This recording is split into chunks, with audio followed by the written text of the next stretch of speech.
Shalom rekan-rekan sekalian, mari kita bersama-sama memulai ibadah pada pagi hari ini. Mari kita menenangkan diri kita dan kita datang kepada Tuhan dengan satu pengakuan bahwa pertolongan kita ialah di dalam nama Tuhan yang menjadikan langit dan bumi. Turunlah atas kita sekalian berkat dan damai sejahtera dari Allah Bapa, Allah Anak, dan Allah Roh Kudus. Amin. Kita boleh ada hari ini semua karena kebaikan Tuhan. Tuhan masih memberikan kita nafas kehidupan.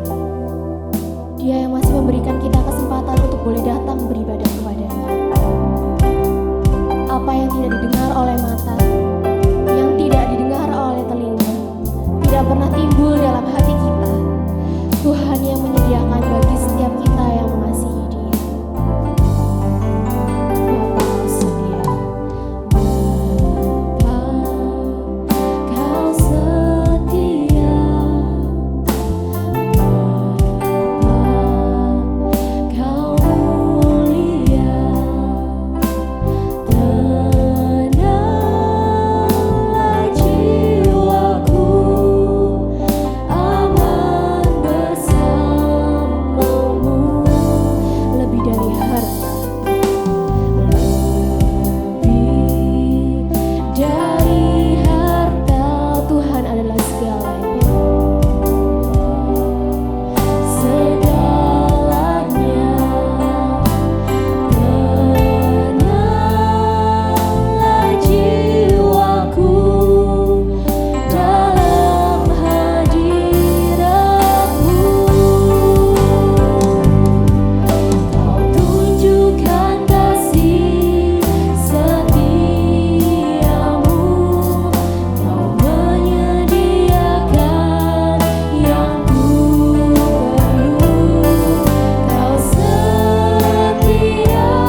Di saat kami tidak bisa setia kepadamu, namun Engkau masih memberikan kesetiaan itu kepada kami. Layakkanlah setiap hati kami, hidup kami untuk datang menyembah-Mu ya Bapa. Terima kasih atas karya-Mu di atas kayu salib yang telah menebus segala dosa dan kesalahan kami. Hadirlah di tengah-tengah ibadah kami pada pagi hari ini. Berkatilah ibadah kami, agar ibadah kami boleh berkenan kepada-Mu dan dapat menjadi berkat bagi setiap kami anak-anak-Mu yang boleh bersama-sama melakukan ibadah online pada pagi hari ini. Terima kasih ya Tuhan. Hanya di dalam nama Tuhan Yesus Kristus kami berdoa dan mengucap syukur. Amin. Shalom. Nah teman-teman, aku mau menyapa kalian dari sini. Apa kabar kalian? Semoga dimanapun kalian berada sekarang, kalian boleh tetap dalam keadaan yang fit. Nah puji Tuhan teman-teman, kita boleh kembali bertemu lagi di tempat ini. Kita boleh kembali beribadah online pada hari ini. Itu semua karena kasih karunia Tuhan. Mari sama-sama kita mengangkat pujian. Kita nyatakan Dia yang selalu setia dalam kehidupan kita, yang selalu menuntun setiap langkah kita dimanapun kita berada. Kita angkat satu pujian dengan-Mu Tuhan.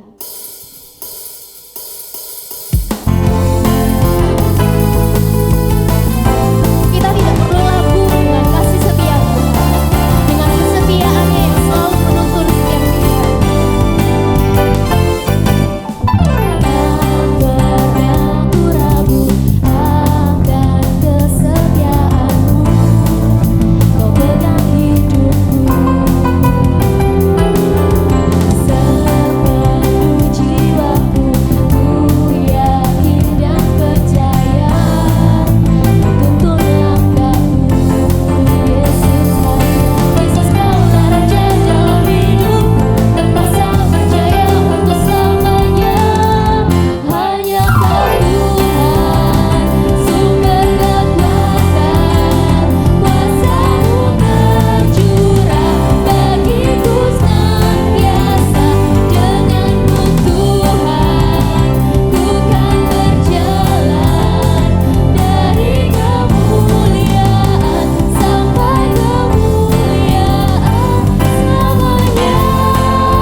sebelum kita mengangkat beberapa doa syafaat kita pada pagi hari ini, mari kita siapkan hati kita untuk membawakan pokok-pokok doa kita atas semua yang sudah Tuhan kerjakan dalam kehidupan kita, atas kebaikan-kebaikannya, atas pertolongannya, atas kasih setianya.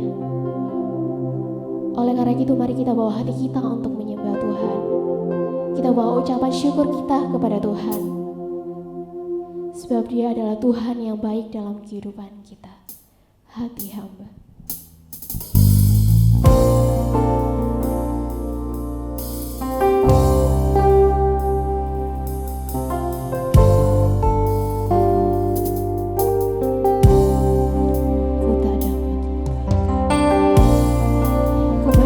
Sudah Tuhan terima dalam kehidupan kita. Mari sama-sama kita siapkan hati kita untuk membawa doa-doa syafaat kita.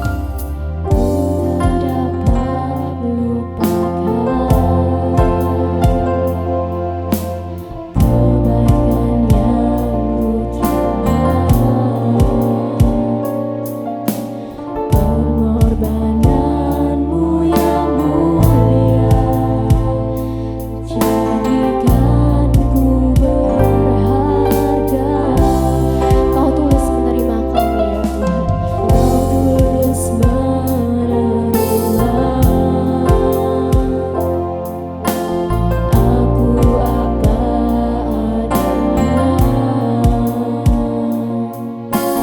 Kekuatan kasih-Mu nyata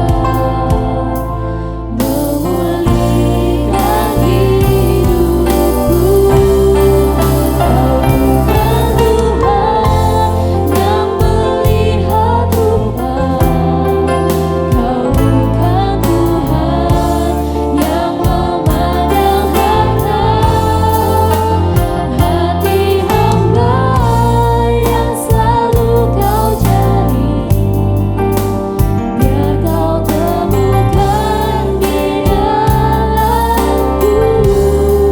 Selama ku hidup, ku mau menyembah-Mu, sebab Engkau sangat berarti bagiku.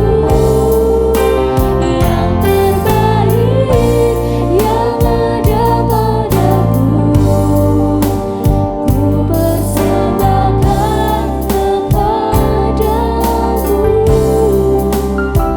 Yesusku.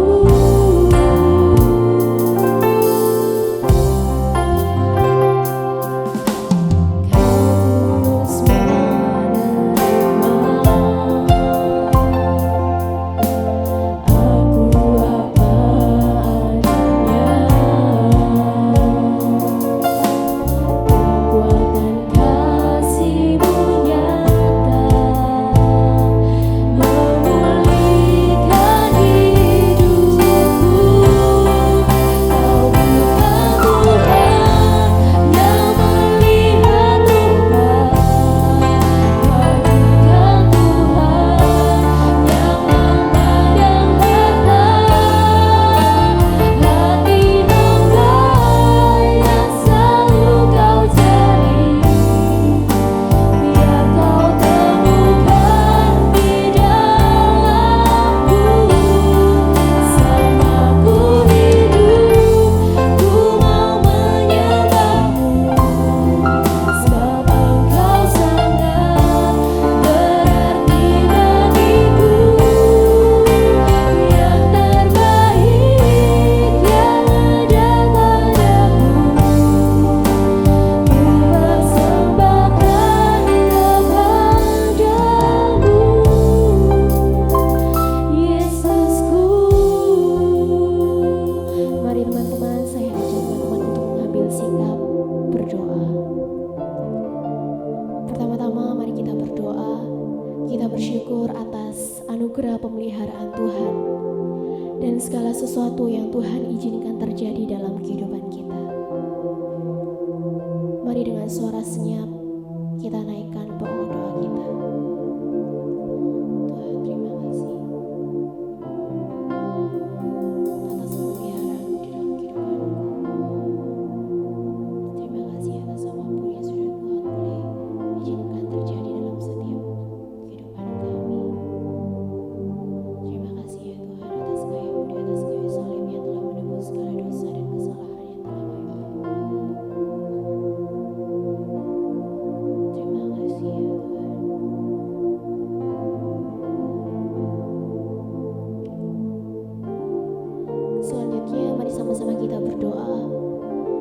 untuk upaya beberapa negara yang sedang dalam tahap pengembangan vaksin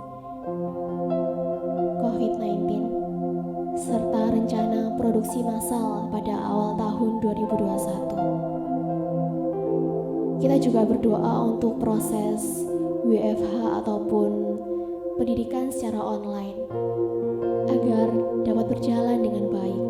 Segala kesulitan yang dialami boleh menemukan terobosan-terobosan yang baik agar tetap berjalan dengan baik pula.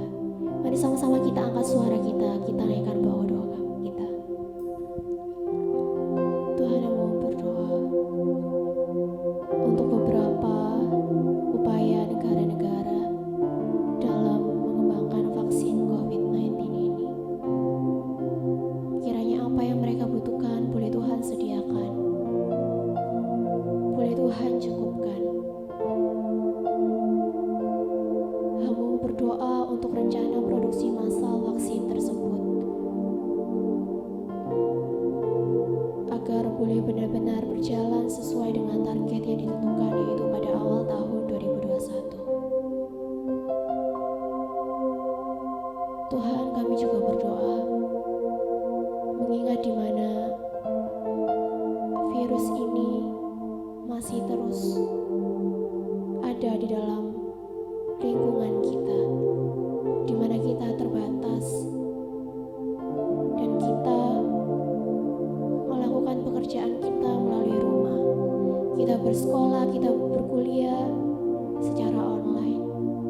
Tuhan tahu bahwa itu adalah hal yang tidak gampang untuk kita lakukan dengan kebiasaan-kebiasaan kita yang melakukannya secara offline, namun kemudian kita dipaksa untuk menyesuaikan diri dengan adanya COVID-19 ini. Tuhan, kami berdoa agar setiap kesulitan yang boleh Tuhan izinkan terjadi selama pandemik ini, kami juga boleh menemukan terobosan-terobosan yang baik agar kami boleh tetap survive di masa-masa pandemik ini. Terima kasih ya Tuhan, dengarkanlah doa kami. Selanjutnya mari kita berdoa untuk perekonomian Indonesia yang saat ini mengalami resesi di masa pandemik ini. Kita doakan agar para menteri serta jajaran pemerintahan yang lain dalam bidang ekonomi khususnya boleh bersinergi sehingga ekonomi Indonesia tidak terpuruk, dapat survive dan dapat bangkit kembali. Kita juga berdoa untuk masing-masing anggota jemaat agar di masa pandemik ini, di mana kita tidak bisa bergereja seperti biasanya, mereka tetap menjaga iman mereka tetap menjaga relasi mereka dengan Tuhan selama masa pandemik ini. Mari sama-sama kita angkat suara kita doakan pokok doa ini. Tuhan, kami berdoa di masa pandemi ini, khususnya dalam bidang perekonomian Indonesia mengalami pemerosotan. Tuhan, kiranya Tuhan boleh pakai setiap menteri ataupun pihak-pihak pemerintahan lainnya, khususnya dalam bidang ekonomi, boleh mengupayakan yang terbaik bagi perekonomian Indonesia. Tuhan, bantu mereka agar mereka boleh benar-benar mendapatkan jalan keluar yang terbaik, agar perekonomian kami boleh kembali bangkit, kami boleh survive. Tuhan, kami juga berdoa mengingat di masa pandemik ini kami tidak dapat bergereja seperti biasanya. Kami tidak dapat bertemu dengan saudara-saudara kami. Kami rindu Tuhan, kami rindu boleh datang beribadah kepadamu seperti biasanya, menikmati puji-pujian, mengangkat doa syafaat, serta mendengarkan firman Tuhan dan berjumpa dengan saudara-saudara kami. Di masa pandemik ini, bantu kami, anak-Mu yang lemah, untuk boleh tetap mempertahankan iman kami. Ingatkan kami ya Tuhan, bahwa meskipun kami tidak bisa bergereja seperti biasanya. Kami boleh beribadah di rumah kami masing-masing. Berikan kami iman pengharapan yang terus bersandar kepadamu saja.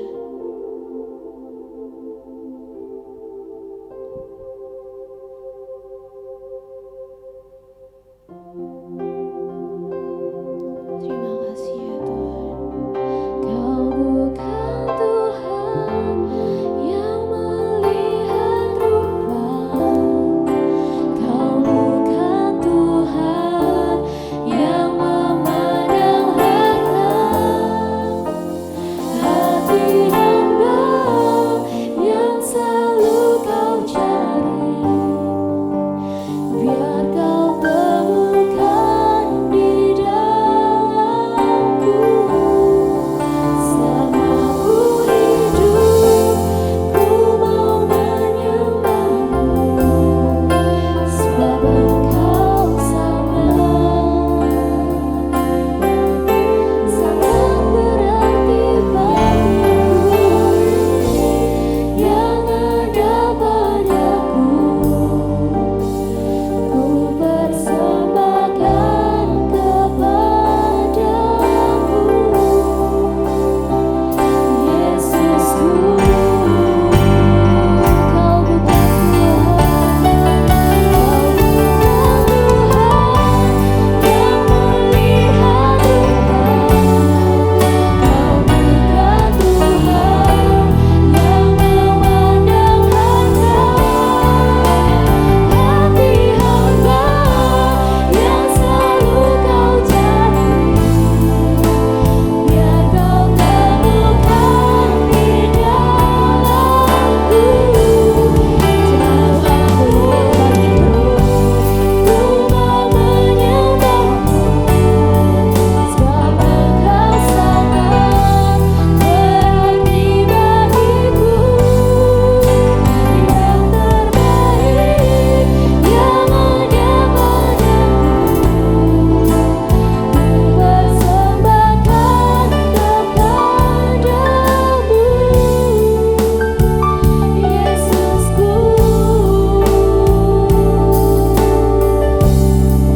yang terbaik yang ada padaku, ku persembahkan kepadamu. Yesusku.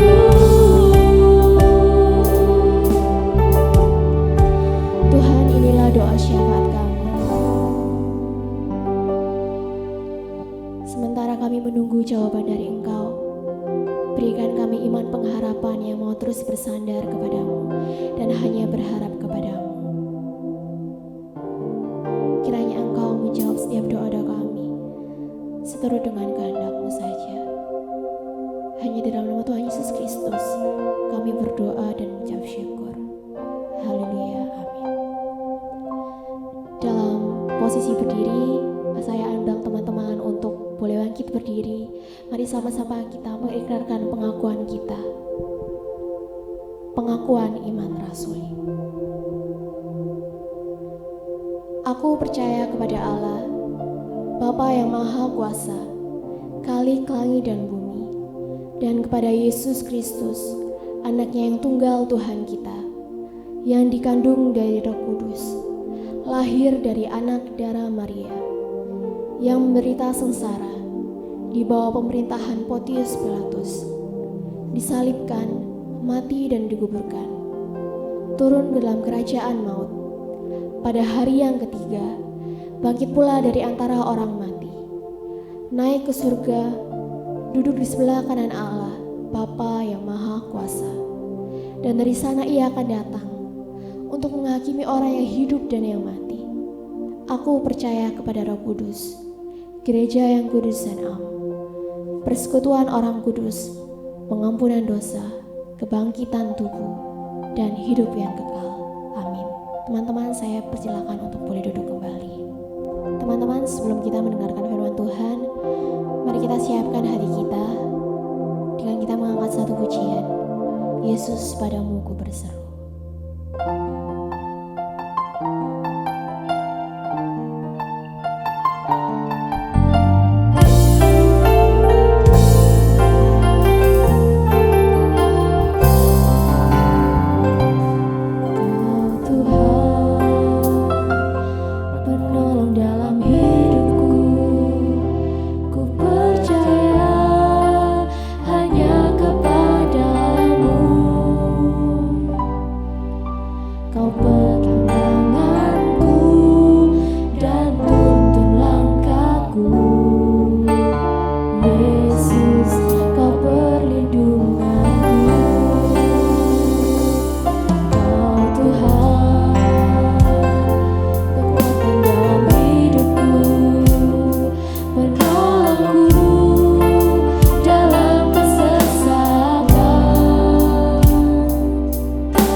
kita akan bersama-sama mempersiapkan hati kita untuk mendengarkan kebenaran firman Tuhan.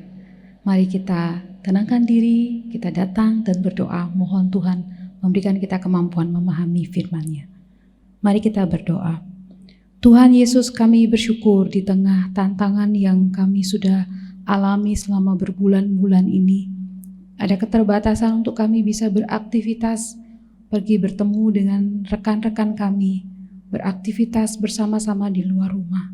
Tapi tetap dalam anugerah-Mu ada satu kemajuan teknologi di mana kami tetap bisa berjumpa walaupun secara online. Tuhan, teduhkanlah hati kami, berikan kepada kami fokus konsentrasi waktu kami beribadah dan mendengar penguraian firman-Mu. Bahkan mampukan kami memahami serta melakukannya. Mari Tuhan, hadirlah di tempat kami masing-masing, menolong kami untuk boleh mendengarkan, mengerti dan melakukan firman-Mu. Dalam nama Yesus kami berdoa. Amin. Rekan-rekan yang saya kasihi, hari ini kita akan merenungkan firman Tuhan dengan satu tema, Are you insecure? Ya, secure, keamanan. Apakah kamu merasa aman beberapa waktu ini ya? Secara khusus saya ingin membawa kita untuk membaca kebenaran firman Tuhan dari kitab Roma pasal yang ke-8 ayat 32, 38 dan 39. Demikian juga kita akan melihat dari Yeremia pasal yang ke-9. Mari bersama-sama kita mempersiapkan Alkitab kita. Saya akan bersama membacakan bagi kita sekalian Roma pasal yang ke-8 ayat 32, 38 dan yang ke-39. Demikian firman Tuhan, Roma 8. Ayat 32, Ia yang tidak menyayangkan anaknya sendiri, tetapi yang menyerahkannya bagi kita semua. Bagaimanakah mungkin Ia tidak mengaruniakan segala sesuatu bersama-sama dengan Dia? Ayat yang ke-37, tetapi dalam semuanya itu kita lebih daripada orang-orang yang menang, oleh Dia yang telah mengasihi kita. Sebab aku yakin bahwa baik maut maupun hidup, baik malaikat-malaikat maupun pemerintah-pemerintah, baik yang ada sekarang maupun yang akan datang, atau kuasa-kuasa, baik yang di atas maupun yang di bawah, ataupun sesuatu makhluk lain, tidak akan dapat memisahkan kita dari kasih Allah yang ada dalam Kristus Yesus Tuhan kita. Bagian yang berikutnya diambil dari Yeremia pasal yang ke-9 ayat yang ke-23 dan 24. Demikian firman Tuhan. Beginilah firman Tuhan, janganlah orang bijaksana bermegah karena kebijaksanaannya, janganlah orang kuat bermegah karena kekuatannya, janganlah orang kaya bermegah karena kekayaannya. Tetapi siapa yang mau bermegah, baiklah bermegah karena yang berikut, bahwa ia memahami dan mengenal aku, bahwa akulah Tuhan yang menunjukkan kasih setia, keadilan dan kebenaran di bumi. Sungguh semuanya itu kusukai. Demikian firman Tuhan. Dua bagian itu menyatakan sebuah janji Allah. Yang pertama tentang jaminan akan pemeliharaan Allah, dan yang kedua tentang apa itu yang seharusnya membuat kita merasa aman dan bermegah dan bangga diri, gitu ya. Baik rekan-rekan, di tengah-tengah kondisi pandemi ini seringkali kita terbatas melakukan aktivitas di luar rumah, sehingga kebanyakan aktivitas kita adalah di dalam rumah. Nah, tentu saja ini tidak menutup kemungkinan bahwa aktivitas kita paling banyak adalah dengan menggunakan gadget. Dan saya yakin gitu ya, salah satu dari kalian atau beberapa dari kalian menjadi orang yang sangat rajin mengunggah konten-konten tertentu, menguploadnya baik di YouTube atau Instagram dan lain sebagainya. Dan kadang-kala kita sangat pengen tahu gimana respons orang. Nah, kalau orang tidak merespon atau sedikit yang merespon atau bahkan responnya tidak nyaman, tidak enak begitu ya, seringkali itu membuat kita nggak nyaman, iya nggak sih? Kenapa itu membuat kita tidak nyaman? Karena itu menyentuh bagian yang sangat penting, bagian bahwa kita kepingin untuk dipuji, kita pengen diakui gitu ya. Nah, karena itu hari ini tema yang diambil adalah Are you insecure? Bicara tentang apakah kamu ngerasa aman gitu ya di momen-momen pandemi ini. Di mana kamu menempatkan rasa amanmu di tengah-tengah kondisi yang seperti ini. Nah, saya ingin mengawali khotbah ini dengan kisah tentang seorang yang bernama Narsisus ya. Narsisus dia ini adalah sebuah kisah yang menceritakan tentang seorang pemuda yang sangat ganteng gitu ya, gagah perkasa. Dan saya yakin kalau ada pemuda yang ganteng pasti banyak cewek yang suka gitu ya. Apalagi yang sudah memasuki masa-masa remaja gitu ya. Nah, anehnya pemuda ini enggak tertarik dengan satupun wanita yang mendekati dia atau cewek-cewek cakep yang mendekatin dia. Kenapa? Karena dia punya satu kebiasaan, teman-teman. Dia punya satu kebiasaan, yaitu setiap hari dia akan datang ke sebuah kolam gitu ya, atau danau kecil. Kemudian dia akan berkaca di sana mengagumi dirinya sendiri. Dia akan mengatakan, "Duh, betapa luar biasanya mataku, betapa indahnya rambutku. Aku memang luar biasa cakep," gitu ya. Nah, karena seperti itu dia lakukan tiap hari, akhirnya dia menjadi seorang yang mengagumi diri secara berlebihan dan mencintai dirinya sendiri. Sampai akhirnya satu waktu, dia kemudian datang lagi ke danau itu dan karena begitu mengagumi dirinya, dia kepingin melihat, menyentuh orang yang ada dalam bayangan itu, akhirnya dia tercebur dan mati di dalam danau itu. Konyol banget kan ya cerita ini. Tapi dari cerita inilah muncul sebuah istilah narsisme, atau dalam bahasa Indonesia disebut sebagai narsisme, yaitu sebuah sikap atau tindakan di mana seseorang itu mengagumi diri, mencintai diri secara berlebihan sehingga melupakan semua yang ada di sekitarnya. Itu seperti narsisus. Nah, kita kenal dengan istilah narsis sekarang ya. Jadi orang seringkali mengunggah hal-hal yang baik tentang diri mereka di sosial media supaya mereka bisa mendapatkan pengakuan. Mereka bisa mengagumi diri sendiri di sosial media, tapi juga dapat pengakuan dari orang lain. Nah, kadangkala kita suka sekali membandingkan berapa likes yang ada di sosial media kita, mungkin di Instagram kita, atau mungkin kita ada yang sudah bikin TikTok ya. Nah, kita mulai mencoba untuk membandingkan dengan milik orang lain, dan ketika kita ngerasa, wah lebih banyak punya aku nih, followernya lebih banyak aku, kayak kita merasa, ih nyaman banget ya, seneng banget gitu ya.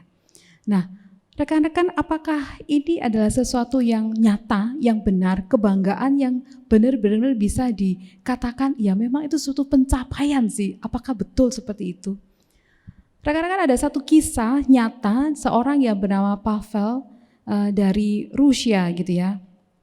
Dia adalah seorang free runner gitu. Dia melakukan aktivitas-aktivitas yang sangat ekstrim. Dia bisa melompat di bangunan yang tinggi, kemudian dia melakukan salto, ya. Dia juga melakukan hal-hal yang ekstrim lainnya. Dia bisa foto dari tebing yang sangat tinggi begitu ya. Nah, satu waktu rekan-rekan, Pavel ini melakukan sebuah lompatan di bangunan lantai 16. Foto yang kalian lihat nanti itu ya adalah foto yang diambil ketika dia itu melompat di bangunan lantai 16. Dan itu foto terakhir yang diambil dari dia, karena setelah diambil fotonya itu dia kakinya itu turun tapi tidak tepat di tepi daripada gedung itu, meleset sedikit dan akhirnya dia terjatuh dan meninggal dunia. Orang mungkin mengagumi foto itu, tapi tidak tahu berapa harga yang harus dibayar. Foto itu dibayar dengan nyawa. Kenapa dia mau melakukan itu? Sebuah kebanggaan diri untuk bisa melakukannya, tapi harganya terlalu mahal. Ada lagi teman-teman, orang-orang yang pengagum fashion gitu ya. Mungkin ada di antara kalian suka foto OOTD ya, outfit of the day gitu ya. Nah, ada orang-orang yang berasal dari Republik Demokrat Kongo gitu, adalah orang-orang yang dengan satu komunitas tertentu, Lasape namanya kalau saya tidak salah sebut ya. Negara ini adalah negara yang tingkat kesejahteraannya sangat rendah. Itu artinya untuk makan sehari-hari mereka bergumul luar biasa. Tapi perhatikan, kumpulan Lasape ini punya baju-baju yang sangat bagus. Baju yang seringkali bermerek. Walaupun mungkin bekas, tapi tetap bermerek dan itu harganya tetap mahal. Bahkan mereka punya sebuah slogan, lebih baik tidak makan ketimbang tidak pakai baju bagus. Bahkan mereka mengatakan bahwa baju bagus itu adalah makanan bagi jiwa mereka dan memberikan rasa nyaman bagi tubuh mereka. Artinya kebutuhan makan menjadi nomor yang kesekian dibandingkan dengan gaya hidup dan pengakuan orang banyak. Perhatikan ya, betapa pengakuan itu penting sekali. Nah, rekan-rekan, apakah ini juga harus menjadi gaya hidup seorang Kristen, begitu ya?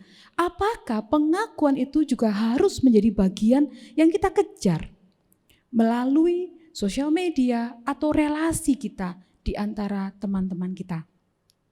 Nah, hari ini saya ingin menunjukkan satu diagram yang dipakai biasanya ya oleh orang-orang dari lulusan psikologi ya.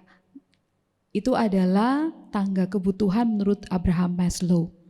Semua orang akan mengalami yang model seperti ini menurut teorinya Maslow. Tapi ya saya ya agak percaya juga dengan ini, yaitu di tingkat dasar ya, yang level yang paling awal yang orang itu butuh adalah dia perlu dipenuhi kebutuhan makan, kebutuhan psikologisnya, dia perlu dipenuhi kebutuhan dasarnya dulu, baru dia akan merasa sejahtera. Di atasnya orang itu butuh rasa aman, artinya kita butuh tempat berteduh, jangan sampai kita kehujanan, benar enggak ya? Apalagi sebentar lagi mau hujan, kita sudah siap-siap nih, gimana nih? Apakah kita harus ngatur aktivitas kita begitu dan lain sebagainya. Kemudian yang ketiga, untuk orang merasa nyaman itu orang butuh relasi. Ada sebuah istilah mengatakan nobody is an island, artinya tidak ada satu orang pun yang bisa hidup sendirian. Orang butuh orang lain. Walaupun kadangkala pertemuan itu terjadi secara online, secara tidak real, tapi tetap dia butuh untuk berelasi. Walaupun via chat, walaupun hanya via telepon, walaupun hanya via email ataupun hal yang lain, tetap dia butuh berelasi. Dan itu tidak bisa dipungkiri. Tidak ada orang yang suka diam di kamar, tidak pegang gadget, tidak pernah hubungan sama orang sendirian, mulai dari lahir sampai mati, tidak mungkin bisa terjadi. Tetap dia butuh orang lain dan itu betul. Hal yang keempat adalah orang butuh diakui, orang butuh dihargai. Dan di bagian inilah seringkali orang mengejarnya itu melalui aktivitas di sosial media. Mereka tampilkan apapun di sosial media demi untuk dapat follower yang banyak, untuk dapat pengakuan orang, pujian orang, respons orang. Karena kita semua sama-sama butuh untuk diakui, sama-sama butuh untuk dihargai, sama-sama butuh untuk direspons oleh orang. Maka kita tidak bisa pungkiri bahwa aktivitas di sosial media di masa pandemi ini menjadi sesuatu yang sangat tinggi. Ya, banyak orang-orang yang sebelumnya itu tidak aktif di sosial media sekarang menjadi orang-orang yang sangat aktif untuk upload segala macam di sosial media.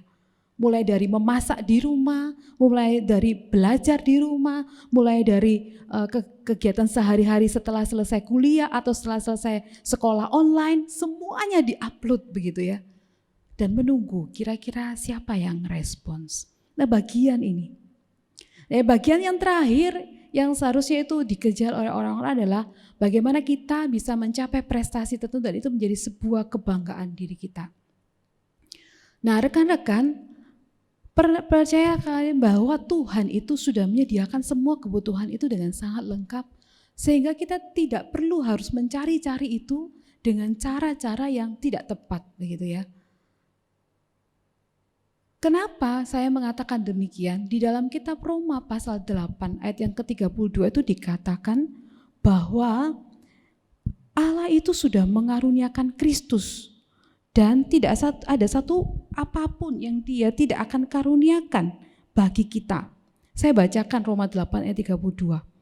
Ia yang tidak menyayangkan anaknya sendiri tetapi yang menyerahkannya bagi kita semua, bagaimanakah mungkin ia tidak mengaruniakan segala sesuatu kepada kita bersama-sama dengan dia. Bicara tentang kebutuhan dasar, bicara kebutuhan relasi, bicara tentang kebutuhan akan pengakuan dan penghargaan, itu dikatakan di sana. Untuk kita, Tuhan itu sudah rela mati menebus dosa kita. Kalau nyawanya saja diberikan kepada kita, kalau karya penebusan di kayu salib saja rela dilakukan, apalagi yang lain. Untuk masa depan kita, untuk kebutuhan kita sehari-hari, untuk apapun itu Tuhan akan berikan dan pasti Dia akan berikan. Maka bagaimana respon seorang Kristen terhadap aktivitas di sosial media? Maka sosial media itu tidak seharusnya menjadi tempat di mana kita mencari penghargaan dan pengakuan. Kenapa? Karena sesuatu yang ada di sosial media itu belum tentu kebenarannya. Seperti yang saya katakan tadi, orang berpura-pura berpakaian baik, tapi ternyata dia menelantarkan anak istrinya tidak makan seharian.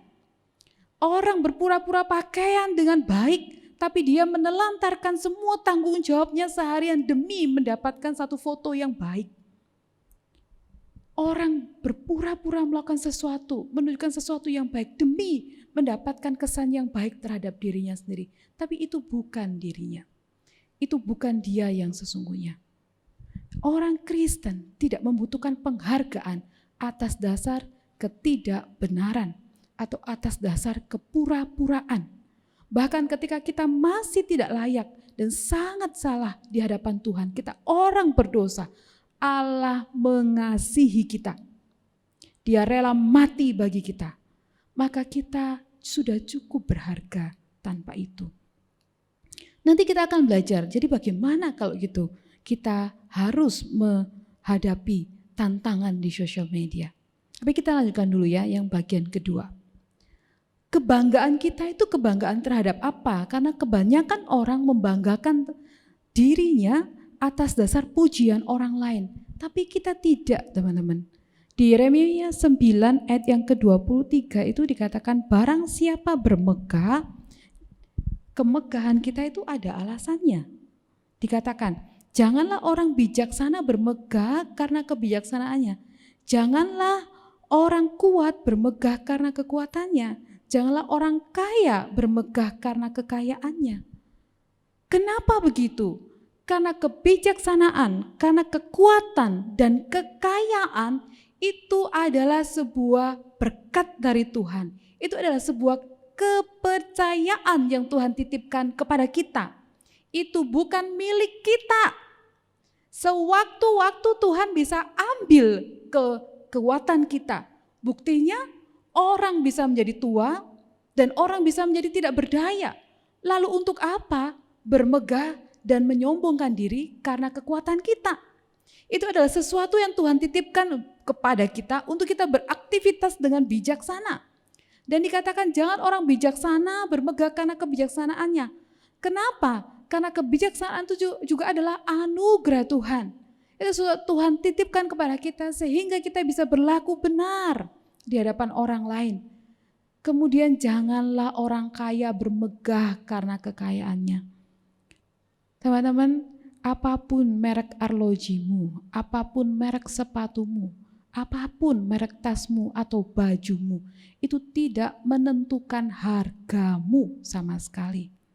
Kalau hargamu ditentukan dengan itu, betapa murahnya hargamu. Karena hargamu bisa dibeli. Nilaimu dan kebanggaanmu tidak ditentukan oleh merek apapun yang melekat pada tubuhmu. Tidak ditentukan oleh seberapa banyak tabunganmu yang kamu miliki hari ini.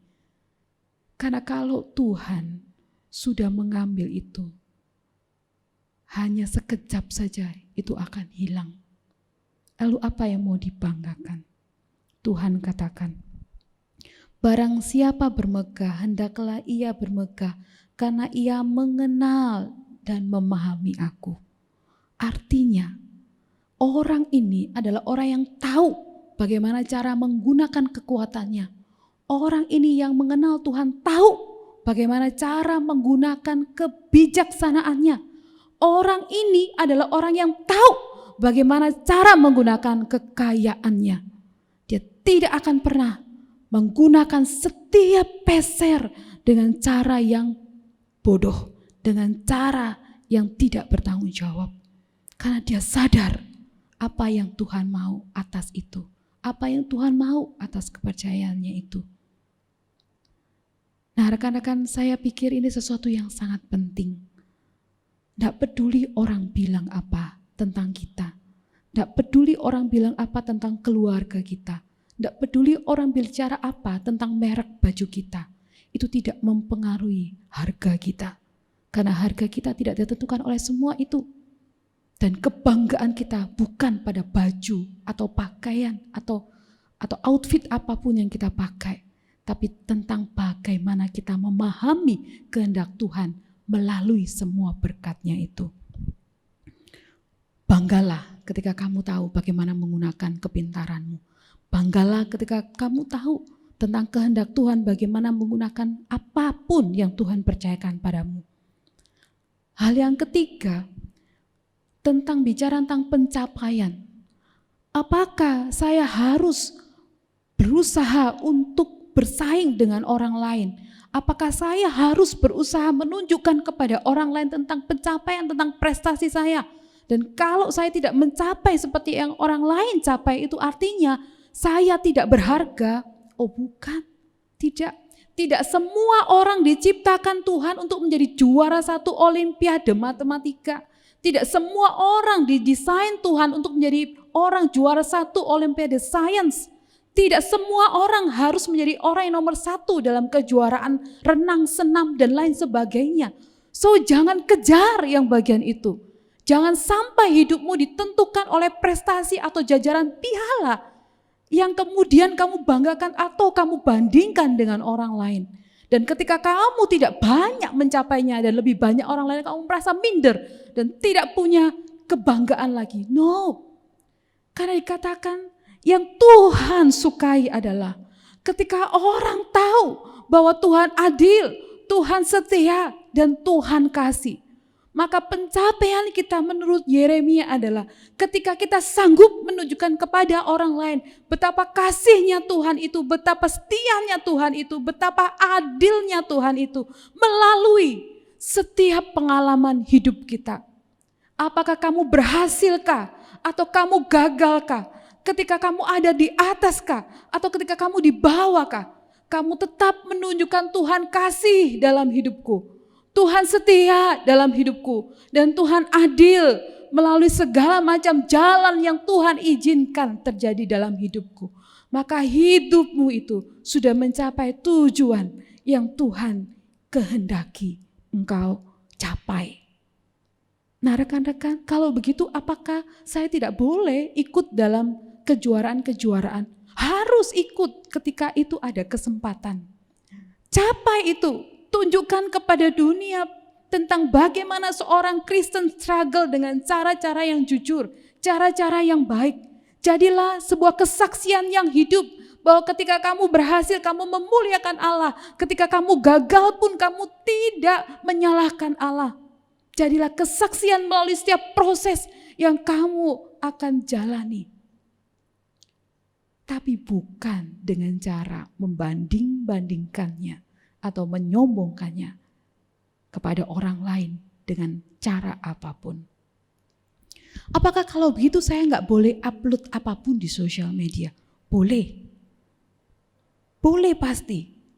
Tapi lihat motivasinya ya. Lihat motivasinya. Apakah motivasinya adalah untuk mendapatkan pengakuan? Atau kamu ingin menunjukkan, mensyukuri berkat Tuhan? Dan kamu tidak peduli orang tidak nge-like pun tidak apa-apa. Orang cuma lihat tok pun tidak masalah. Yang penting kamu sudah, I thank God for this prize. I thank God for this opportunity. Saya bersyukur kepada Tuhan untuk kesempatan menang. Saya bersyukur kepada Tuhan untuk kesempatan yang Dia berikan. Siapa yang ditinggikan? Bukan saya, bukan kalian, bukan kita. Tapi Tuhan yang ditinggikan. Ini yang harus kita capai. Nah, karena itu mari kita bersama-sama refleksi pribadi ya. Yang pertama, yuk kita tanya diri kita sendiri. Apakah saat ini saya sedang merasa insecure?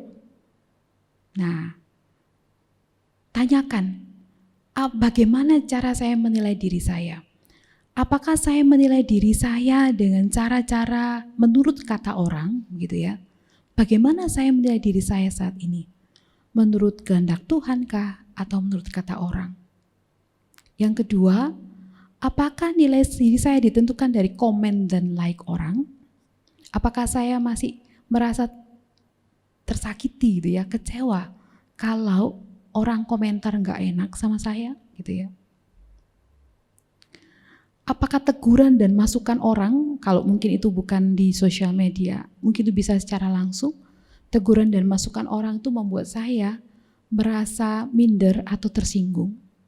Nah, berarti kamu sedang dalam posisi insecure, kamu sedang merasa tidak aman. Bagaimana saya bisa merasa aman dengan semua itu? Bagaimana saya bisa menilai diri dengan cara yang benar? Kalau memang cara saya menilai diri selama ini selalu bergantung kepada kata orang, selalu berdasarkan pencapaian-pencapaian saya. Ayo, ada 3 hal yang saya tawarkan kepada kita pada pagi ini. Yang pertama adalah, yuk belajar bersyukur dengan apapun yang kita miliki. Yang pertama, bersyukur untuk keselamatan yang Tuhan kasih. Emang kita bisa beli keselamatan itu dengan kepintaran kita? Enggak mungkin bisa. Emang kita bisa beli keselamatan itu dengan kekayaan kita? Enggak bisa. So, kita harus bersyukur untuk itu. Bersyukurlah untuk orang-orang yang Tuhan tempatkan di sekitarmu, yang masih bisa negur kita. Karena ada waktunya ketika kita salah, orang enggak negur kita, malah nyukurin kita. Kalau masih ada orang yang negur, bersyukur untuk itu.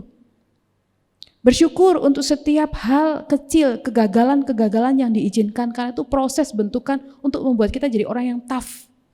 Bukan jadi orang yang dinabobokkan dengan keberhasilan dan akhirnya ketika satu waktu kita gagal, kita jadi hancur, lebur, tidak bisa bangun lagi. Ayo bersyukur untuk pengalaman itu. Maka rasa amanmu tidak akan ditentukan oleh prestasimu, rasa amanmu tidak akan ditentukan oleh komentar orang, rasa amanmu ditentukan oleh kasih Kristus. Yang kedua, ayo menempatkan nilai diri kita bukan pada apa kata orang, tapi pada standarnya Tuhan, pada ukurannya Tuhan. Ukurannya Tuhan tadi apa?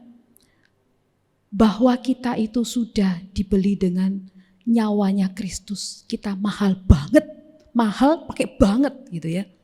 Dan yang kedua, pencapaian kita itu bukan pada prestasi-prestasi yang ada, yang akademis dan lain sebagainya. Tapi ketika kita berhasil menunjukkan Tuhan yang setia, Tuhan yang baik, Tuhan yang adil dalam hidup kita, dan orang lain mengenal Tuhan melalui hidup kita. Dan yang ketiga, yuk jaga relasi dengan Tuhan dan jaga relasi dengan sesama. Jangan gara-gara karena kita berkompetisi, gara-gara kita membanding-bandingkan diri dengan orang lain, kita jadi bermusuhan dengan orang. Bukan itu yang Tuhan inginkan. Jaga relasi dengan Tuhan. Kenapa? Karena Dialah sumber nilai diri kita. Dia yang memberi nilai atas hidup kita dan nilainya sangat luar biasa mahal. Dia yang membeli hidup kita dan kita ini sangat berharga di matanya. Jaga relasi dengan Tuhan supaya semua kata orang itu tidak menggoyahkan kamu dan tidak membuat kamu menjadi hancur atau minder. Kenapa? Karena nilaimu itu memang didasarkan pada persekutuanmu dengan Tuhan.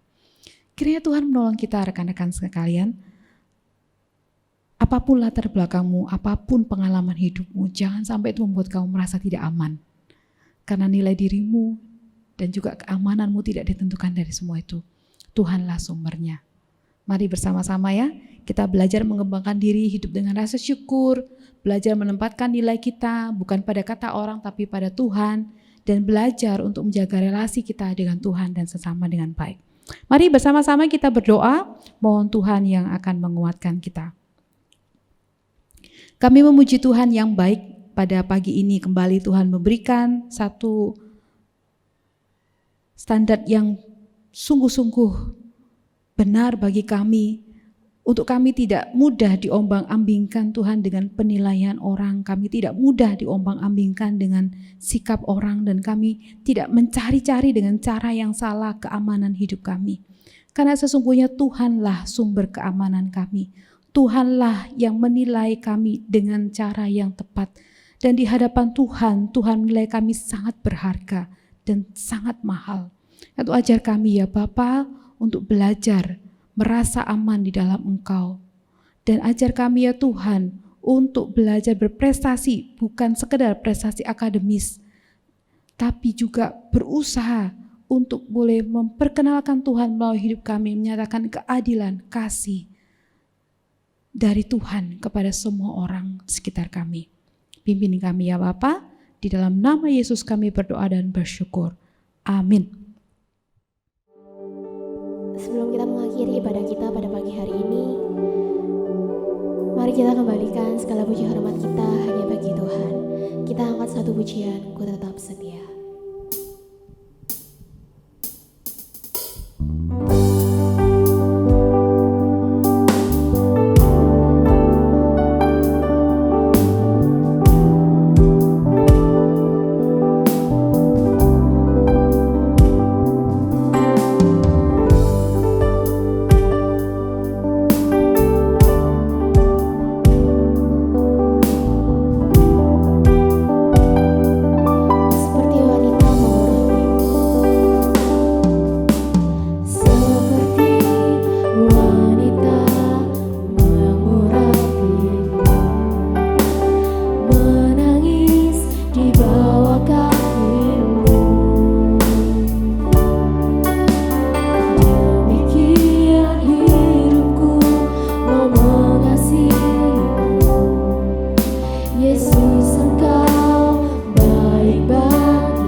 Mari bersama-sama mempersiapkan hati kita akan menerima berkat Tuhan.